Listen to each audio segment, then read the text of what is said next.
I'm really happy with what I see, or rather what I saw during this camp. We started on the 11th. The energy, the effort the guys have put in. It is one phrase I always use for them: you don't need talent to give off effort, and the effort and the attention to detail that's been going on in the camp. We know Australia. It's a team we've not won in the Caribbean, I think, since 1991. So we know what challenges that we face, but we went home, we went in their backyard and drew a series. And it's a culture we're trying to build to make home our fortress. So what I've seen over the last 10 days, 11 days here at the camp tells me that we will be ready. We are ready for the first test at Kensington. I think it's specific. The squad we've selected, it was well thought of based on the roles that we have to play at this international level in order for us to be successful. So yeah, it was all specific.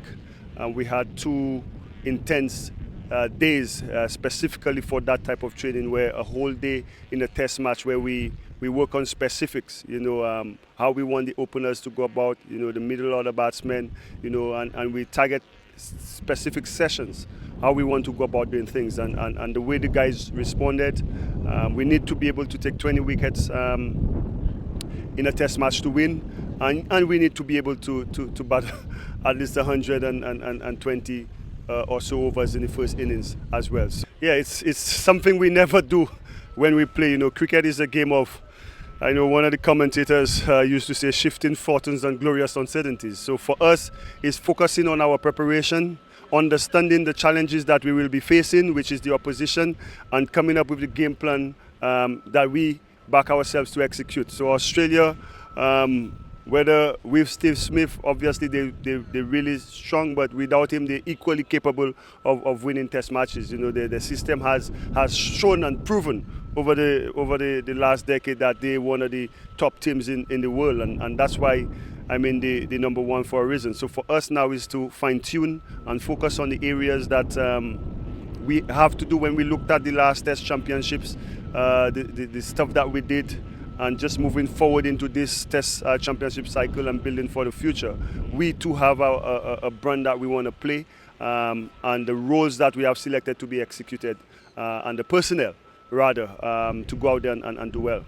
We're confident. We wouldn't be here and we wouldn't train the way we train, plan the way we plan, if we were not confident that we could go out and win cricket matches. And that's what it's all about, building that culture, being clear, communicate well, and having that confidence, because you will need all of that to play when you compete against the top teams in the world, and that's what we're looking to do. How does it feel, sort of knowing that you're back in the team, so this far out from the first test? Yeah, very excited. Obviously, it's a tough team to crack in, and we've got legends of the game in that team. So, very excited for the opportunity, and yeah, hopefully grab it with both hands. Does it feel like a bit different compared to your debut when you sort of first knew that you were debuting? Like, how does it sort of feel compared to that? Oh yeah, obviously a bit different. Getting to know the boys a bit more, the process and how we want to go about a game, and yeah, first time playing here, I'm very excited. Just when you didn't play the first test in Gaul, I remember Tony Dormet saying like how you were the happiest man for Josh Inglis, and yeah, we saw you speaking to his parents as well. So just can you take us through the ride, like from that point on to now, where you've been waiting to get back to the side? Yeah, obviously I've been training really hard, and I understand the reasons why they picked them. Obviously Hetty and Inglis, and Marnus opening the batting for the WTC. But for me, I was just trying to be in the present moment, trying to focus on a few key areas with my batting coach, and feel like I've come a long way, and hopefully I can display that in the next few test matches. And does that even reflect in the way you're training? I mean, because you're just training like you're going to play, isn't it? Like even in England, that's what it looked like. Yeah, definitely. I feel like for me, I always got to prepare as if I'm playing, and hopefully I get an opportunity. But especially with our squad, it's so strong, and just learning from the guys like Marnus, Smith, Cummins, I'm very grateful. How did you learn that you were going to be back in the 11? What was that conversation like? And I don't know whether selectors have said you're going to play all 3 tests here and give you a bit of a runway heading into the Ashes. Can you take us inside that? Yeah, not too sure. He gave me the call yesterday saying I'm in the team, and yeah, that's what I got. But yeah, see what happens, and yeah, where they bat me. What did you learn from your little couple of cameos in Australia? Oh, a lot of things, obviously. It was my first few test matches. The emotions probably got to me with the crowd, and obviously it was good reflecting, having a bit of time off, trying to strengthen my game up, and yeah, hopefully we'll get to win the start in the next test match. You're very classical batter, very technically sound. Like, is there a point of wanting to prove to people that you do have that string to your bow? A lot of people perceive you as a rant merchant, but Yeah. is there a bit of that this tour? I feel like I got trust people that I work with, and they understand my game. I'm not trying to prove to anyone how I'm going to play. I just want to be myself and obviously understand when to take on the game, when to soak up the pressure, and yeah, win games for Australia. And have you, like, what, it's been 6 months since you were playing those Rams of Bumrah? Like, Yeah. how often have you seen those clips, and like, can you believe it yourself that that's how you made your test debut? To be honest, I've been watching it quite a bit. Even some of my mates still send it to me, but yeah, I still can't believe it. I don't know what was going through my mind at that time, but no, I thought it was the right time in the moment, and yeah, it was good fun. You spoke a bit about sort of managing your emotions. Can you take us in sort of that work you've done to be able to do that, to sort of equip you for this? I think for me it was just like the experience. Obviously it was the first time playing in a big crowd, just trying to control my breath. I think having a good relationship with my batting partner, just to talk about things and how to go through, especially in heated moments and yeah, when the game changes. And I read sort of the diary that you keep. Yeah. How sort of important is that? I guess after that test debut, sort of in the back end of the Shield season, where you sort of made those 250s. Yeah, the diary has been important for me, obviously reflecting on my games, my checkpoints, so I think it's always good to go back to it, especially now when you're overseas, just to get the basics nailed, and yeah, it's good to have that. In just your chats with someone like Uzi, how often do you get to do that, and what are they like? How have they developed or evolved since December? Yeah, I chat to him all the time, on and off the field.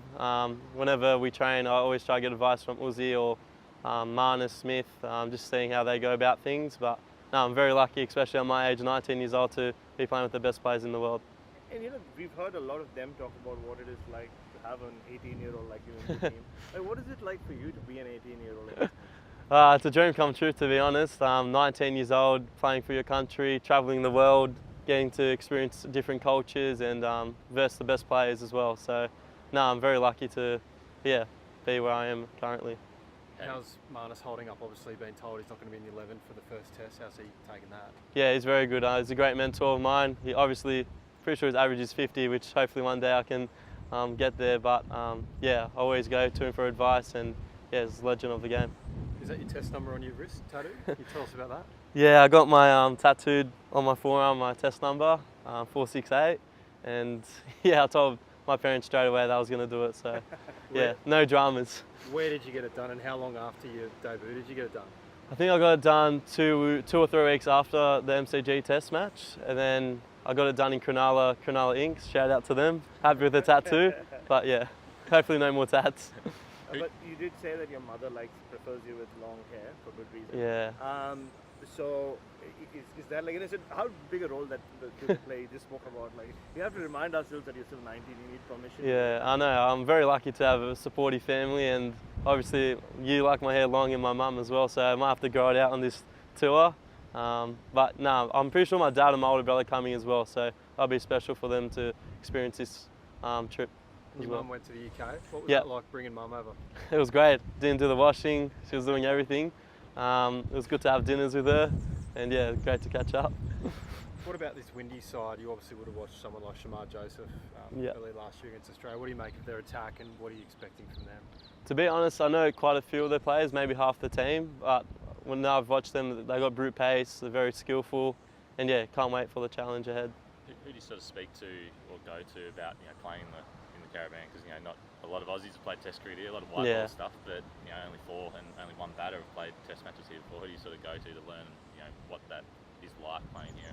I think we have meetings tomorrow regarding the team, and obviously a few of the players have played here maybe 10 years ago, to be honest, 2015 or 2014. So it's been a while, but no, we're obviously looking forward to the contest, and yeah, can't wait for the first test. And what would sort of being in Sri Lanka, being in the UK, like how does that sort of prepare you, I guess, to come back in and sort of just being around the group constantly?